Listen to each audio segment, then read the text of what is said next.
This is a tutorial on how to do the grafting for the Softeis hat. Before we start grafting, we need to do two things. We need to work 9 stitches beyond the beginning of round. So this here is my beginning of round. We need to work these 9 stitches. And then we need to rearrange those stitches so that we have 16 on the front needle and 16 on the back. I'll go ahead and do that now.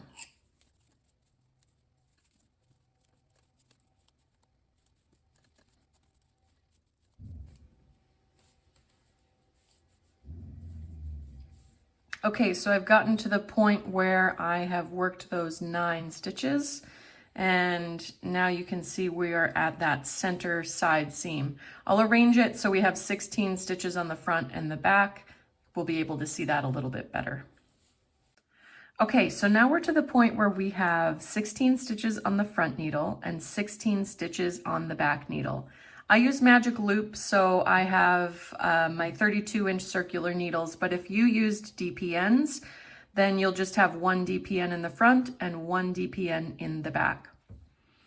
For this next part, when we're actually going to do the grafting, you're going to need little scissors and a tapestry or darning needle. In this case, I really like to use the one with the bent tip. For me, it just helps really get in there with the stitches. So you're going to want to cut your tail to be about 3 to 4 times as long as this edge that we're grafting. And then because this one's so small, I just cut a little extra for fun. I do not want to run out. So we'll thread our needle. So the pattern itself includes instructions on how to do this grafting step by step, but I think there's something a little bit easier about hearing how to do this or seeing a video tutorial.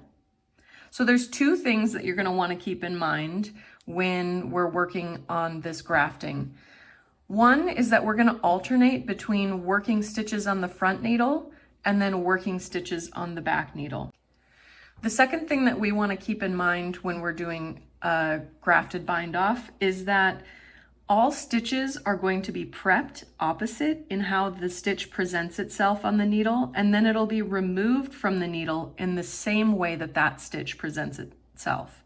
So for a knit stitch, all of those will be prepped purlwise and then removed knitwise. And then likewise, a purl stitch is going to be prepped as if to knit and then removed as if to purl. Okay, before we get into the rhythm of this, we have to prep those first stitches on the front and the back needle. Again, we're alternating front needle, back needle. So we're starting with our front needle. This stitch presents itself as a knit. So we're going to prep it as if to purl. Pull the yarn through, but keep that stitch on the needle. And then this back stitch presents itself here as a purl stitch, so we're going to prep that one as if to knit.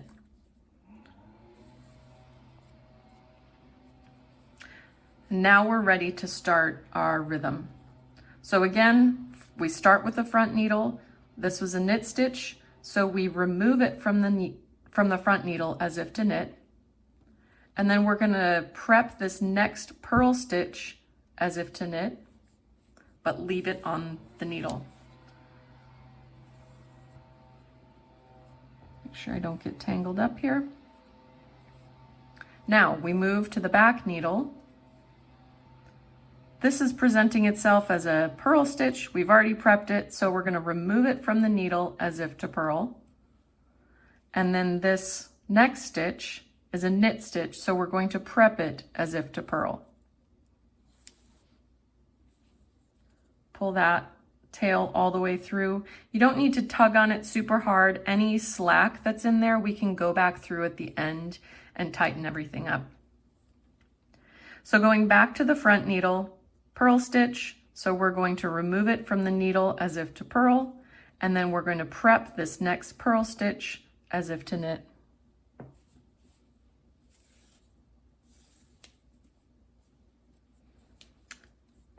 Back to the back needle. This is a knit stitch, so we're going to knit off. and then this is another knit stitch, so we are going to prep as if to purl.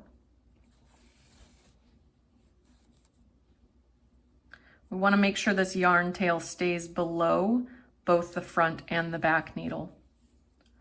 Okay, so this is a purl stitch. We're going to remove it from the needle as if to purl. And then this is a knit stitch, so we're going to prep it as if to purl. Moving to the back needle. This is a knit stitch, so we knit that stitch off of the back needle. And then this is a purl stitch, so we prep it as if to knit. Back to our front needle,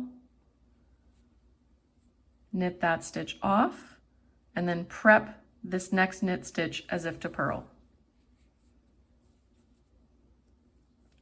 On the back needle, that's a purl stitch, so we remove it from the needle as if to purl, and then the next one is a purl stitch, so we prep as if to knit.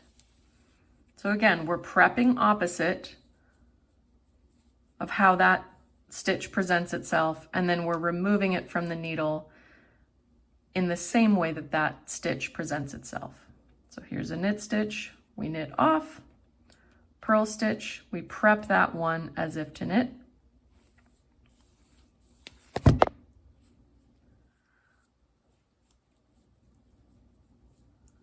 Go to our back needle.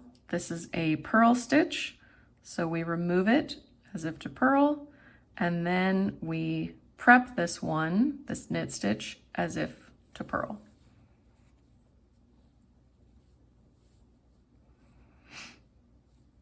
All right, I'm going to do the rest, and I will meet you all at the end. Okay, so I've gotten to the point where I have just one stitch on each needle, one stitch on the front and one on the back. I've already prepped this one, it's a knit stitch, prepped it as if to purl. And then on the back one, it's a purl stitch, so I've prepped it as if to knit. And then for the last two, I'll just go back through. Here I'm gonna knit this off of the needle. And then the back one, I'm going to purl it off of the needle. And then I'm going to pull that yarn through. So if you find that things are a little bit loosey-goosey, as this is, you can go back through and tighten things up. You can see here, this stitch is a little loose, so I can just go back through and tighten things up. And that loop will travel all the way down to the end. And then you'll just go ahead and weave in the ends like normal. Okay, I wanted to show you on one of my samples what this grafted bind off looks like, finished product, once you go back through and tighten everything up. So here you can see you really can't tell a difference in stitch length from where I've knit this in the front, knit it in the back, and then where I've grafted it in between those two things. This creates an almost perfect transition between the front and the back. You can see if we follow the middle of this knit stitch up, we end up in between a knit stitch and a purl stitch on the back. As far as I know, this is about as good as it gets for grafting 2x2 rib. I hope you guys enjoyed this tutorial. Thanks for following along.